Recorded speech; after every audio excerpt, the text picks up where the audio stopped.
so this is just an explanation about the cranial fossa, just an introduction in fact. So this part is called as the anterior cranial fossa. This will be the middle cranial fossa, and this is the posterior cranial fossa.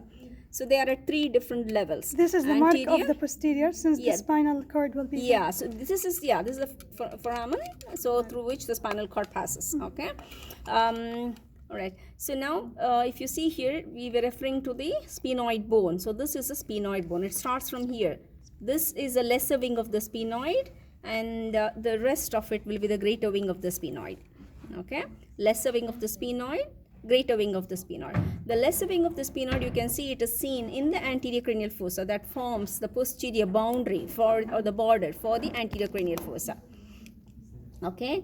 So you have a sphenoid this is the bone. sphenoid. Yeah, this is a sphenoid bone. So here is a sphenoid bone. I'll just put it back here like that. So this is a lesser wing of the sphenoid, greater wing of the sphenoid, and this part in the center, this is the body of the sphenoid. So okay, so in the body of the sphenoid, we see the pituitary fossa or the hypophyseal fossa. Which is similar. This is it. So it has got 2 limits to it. This part, dorsum celli, and the anterior part, we call it as a tuberculum celli. Dorsum celli, tuberculum celli. Okay, and this whole thing we call it as a sella turcica. All right. Now this projections is like, a spine, so we call it as the anterior clinoid process. Likewise, the one from here, this is the posterior clinoid process.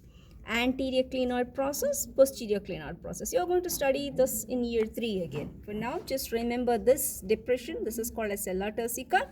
And this area, this opening what we see is the optic foramen. Okay, so now optic canal. So through this, from here the optic nerve comes into the cranial cavity, and as it comes, they form the chiasm. Form the optic chiasma. So the optic chiasma is right here. This is the reason why if the tumor is going upwards, it's going to compress upon it. All right.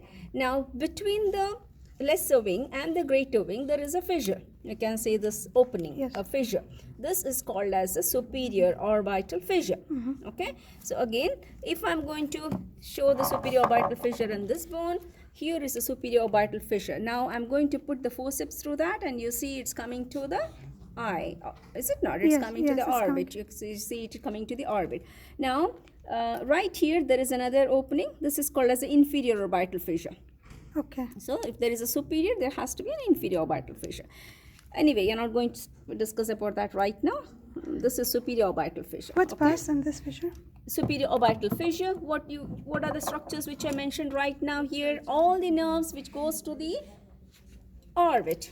Is it not? The ones which move the eyeball. So they are the oculomotor, trochlear, and the abducens. Okay. Plus, which division of the trigeminal? Ophthalmic division of the trigeminal. Okay. Yes. Okay. Okay. This we mentioned here. Yeah, the same in this one. This is more clear here. So this one. You see all these nerves, the cranial 1, 2, nerves? 3. Yeah. And plus this. The first division. Yeah, ophthalmic division of the trigeminal nerve. All goes they through pass that. in the superior orbital fissure. And this is the chiasm which passes from the the optic nerves pass from the optic canal. Yeah. Okay. Yes. Then what else? All right. So now, as we said, this is the body of the sphenoid. Now, on either side of the body of the sphenoid, you can see several openings. Now, as we discussed before, we were speaking about the 3 branches of the trigeminal nerve. One is ophthalmic, which means that it is going through the superior orbital fissure into the orbit. Okay, into the orbit. The second, you can see there's another opening here. Okay, this opening. This one here. This is called as a foramen rotundum, which if I put a probe through this, it will come into this area. Okay, so this bone is actually a part of the sphenoid bone. This is called as a pterygoid bone.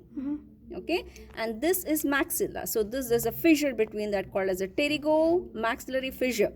Okay, so if I'm going to put a probe through that, you will see this passing through this. So you are going to study that later, pterygo-palatine fossa, the pterygo, all these things you're going to study that in year 3. For now, you just need to know that there is an opening here. This is called as a foramen rotundum, through which we have the maxillary nerve passing. All right. The other branch, so you have the first branch gone in here, the second branch gone in here. Third is a foramen ovale. So that is very far away. You can see when you compare the body to this, it's away. All right. So this is why this doesn't come in relation to the any of the tumors there. For the mandibular. Mandibular. This one. Okay. Yeah. That one. Okay. So that's very far away. Yes. Okay. And here is another foramen lasserum. So again, this you don't need to know it right now. So cavernous sinus comes as a relation here, this area. This would be the place where you see the cavernous sinus. Okay, on either side you see the cavernous sinus. That is it.